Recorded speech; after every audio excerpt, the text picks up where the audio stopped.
বন্ধুরা, এটা হচ্ছে 2024 সাল আর সামনেই দুর্গাপুজো আসতে চলেছে। তো সেই দুর্গাপুজো মানে 2024 সালে কবে পড়েছে দুর্গাপুজো আর মা দুর্গা কিসে আসছে, মানে কিসে আগমন এবং গমন। মা দুর্গা যেই বাহনেই আসুক না কেন তার ফলস্বরূপ আমরা কি পেতে চলেছি। অনেক বন্ধুদের মনে প্রশ্ন আছে, এবছর 1431 বঙ্গাব্দ আর 2024 সালের দুর্গাপুজোর মহা অষ্টমী আর নবমী তিথি কি একই দিনে পড়েছে? তাহলে মহাষ্টমীর অঞ্জলি কোন দিন দেওয়া হবে? এই সমস্ত প্রশ্নের উত্তর থাকছে আজকের এই ভিডিওটিতে। নমস্কার বন্ধুরা, তাহলে বুঝতেই পারছেন আজকের ভিডিওটি কোন প্রসঙ্গে যাচ্ছে। আর হ্যাঁ, নতুন কোনো বন্ধু যদি আজকে আমাকে নতুন শুনে থাকেন আর আপনার যদি আমার চ্যানেলটি ভালো লেগে থাকে তাহলে অবশ্যই সাবস্ক্রাইব করে পাশে থাকার অনুরোধ রইল। আর হ্যাঁ, অবশ্যই আপনারা লাইক করবেন আর ভিডিওটি যদি ভালো লাগে তাহলে আপনাদের আত্মীয় স্বজন বন্ধু বান্ধবের মধ্যে কিন্তু শেয়ার করে দেবেন। আর কয়েকদিন মাত্র রয়েছে, আর কয়েকদিন পরেই আমাদের বাঙালিদের সবচেয়ে বড় উৎসব, প্রাণের উৎসব বলতে পারি আমরা, সেই দুর্গাপুজো আসতে চলেছে, যার জন্য আমরা সারা বছর অপেক্ষা করে থাকি। এবছরের দুর্গাপুজোর সময়সূচি নিয়ে প্রচুর বন্ধুদের মধ্যে সন্দেহ রয়েছে। মা দুর্গার আগমন এবং প্রস্থানের বাহন নিয়ে বাঙালি লোককথার মধ্যে অনেক মতানৈক্য রয়েছে।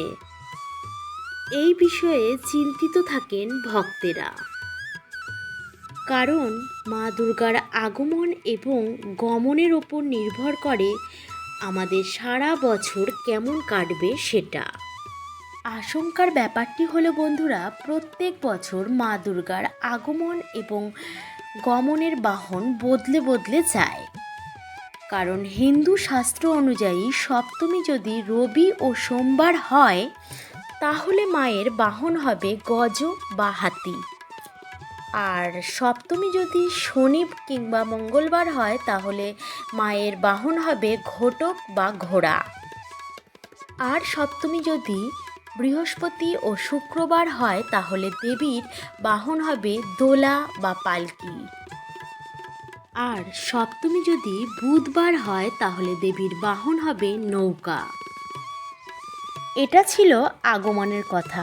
তেমনি একইভাবে রবি কিংবা সোমবার যদি দশমী পড়ে তাহলে মা প্রস্থান করবে গজতে। আর হ্যাঁ বন্ধুরা, দশমী যদি শনি ও মঙ্গলবার হয় তাহলে কিন্তু মা প্রস্থান করবে ঘোড়ায় করে। আর যদি দশমী বৃহস্পতি ও শুক্রবার হয় তাহলে দেবী চলে যাবেন পালকি করে। আর যদি দশমী বুধবার হয় তাহলে দেবী কৈলাসে চলে যাবেন নৌকো করে। তাহলে চলুন বন্ধুরা, এইবারে জেনে নিই এই বছরে মা কিসে করে আসছে আর কিসে করে যাচ্ছে। আরও জেনে নেব বন্ধুরা এবছরের দুর্গাপুজোর পূর্ণাঙ্গ সময়সূচি। এবছরে মহালয়া পড়েছে বাংলা 15ই আশ্বিন 1431 আর ইংরেজি 2রা অক্টোবর 2024 বুধবার। দুর্গাপুজোর মহাপঞ্চমী পড়েছে 21শে আশ্বিন আর ইংরেজি 8ই অক্টোবর মঙ্গলবার সকাল 7টা 9 পর্যন্ত, আর ষষ্ঠী হচ্ছে 22শে আশ্বিন আর ইংরেজি 9ই অক্টোবর বুধবার সকাল 7টা 32 পর্যন্ত, আর সপ্তমী পড়েছে 23শে আশ্বিন ইংরেজি 10ই অক্টোবর বৃহস্পতিবার সকাল 7টা 25 পর্যন্ত, আর মহাষ্টমী পড়েছে যেই দিনের জন্য আমরা সবাই অপেক্ষা করে বসে থাকি। হ্যাঁ, প্রত্যেক দিনই উপোস করে পুজো দেওয়া যায়, কিন্তু মহাষ্টমীটা কেউ হয়তো মিস করি না আমরা। সেই মহাষ্টমী পড়েছে 24শে আশ্বিন আর ইংরেজি 11ই অক্টোবর শুক্রবার সকাল 6টা 48 পর্যন্ত থাকবে। আবার সন্ধি পুজো শুরু হয়ে যাবে সকাল 6টা 24 থেকে 7টা 12 মধ্যে। নবমী ও দশমী 25শে আশ্বিন আর ইংরেজি 12ই অক্টোবর। নবমী শনিবার সকাল 5:44 পর্যন্ত, আর তারপরেই দশমী লেগে যাবে। বন্ধুরা, এতক্ষণ ধরে যে সময়সূচির কথা আপনাদের সামনে আমি তুলে ধরলাম সেটি পুরোটাই বেণীমাধব শীলের ফুল পঞ্জিকা মতেই কিন্তু বলা হয়েছে। আর আমরা সবাই জানি বেণীমাধব শীলের ফুল পঞ্জিকা মানেই নির্ভুল একটি পঞ্জিকা।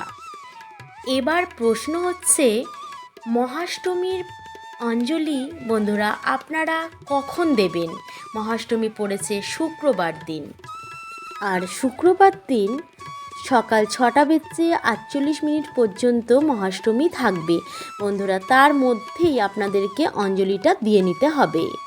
কিন্তু পূর্ব দিনই যেহেতু অষ্টমী লেগে যাচ্ছে, মানে 10ই অক্টোবরের কথা আমি বলছি, সেই দিন সপ্তমী মিশ্রিত অষ্টমী, তাই জন্য সেই দিন অষ্টমী পুজো দেয়া যাবে না।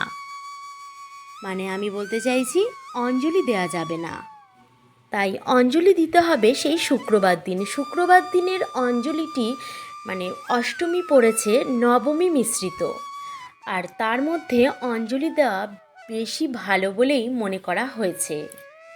বন্ধুরা, এবারে আমি আপনাদেরকে বলবো এবছর মানে 2024 সালে মা দুর্গার আগমন এবং গমন কিসে, আর তার ফলাফল স্বরূপ আমরা কি পেতে চলেছি।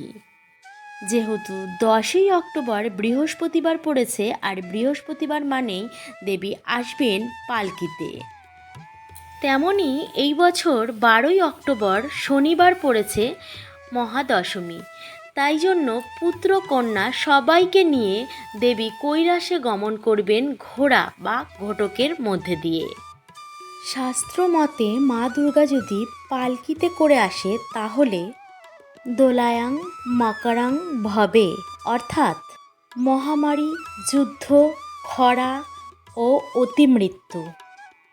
আর দেবী যদি ঘোড়া বা ঘোটকে করে বিদায় নেন তার অর্থ হচ্ছে ছত্রভঙ্গ স্তরমভঙ্গে, সামাজিক ও রাজনৈতিক অস্থিরতা বৃদ্ধি পায়, রাষ্ট্রে রাষ্ট্রে যুদ্ধ হয়, অর্থাৎ আগমন ও গমন দুইয়ের ফলই হচ্ছে মন্দ।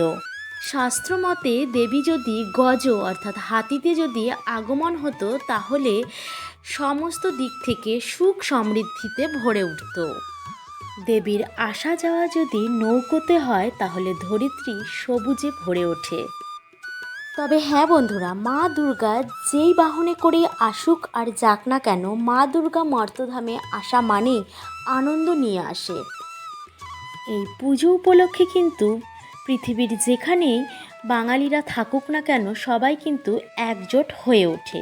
আর হ্যাঁ, এই পুজো যে মা যে শুধু আমাদের আনন্দ বয়ে নিয়ে আসে তাই নয়, অনেক ছোটোখাটো ব্যবসায়ীরা তাদের কিন্তু রুজি রোজগারের পথও এই পুজোর মাধ্যমেই খুঁজে পায়।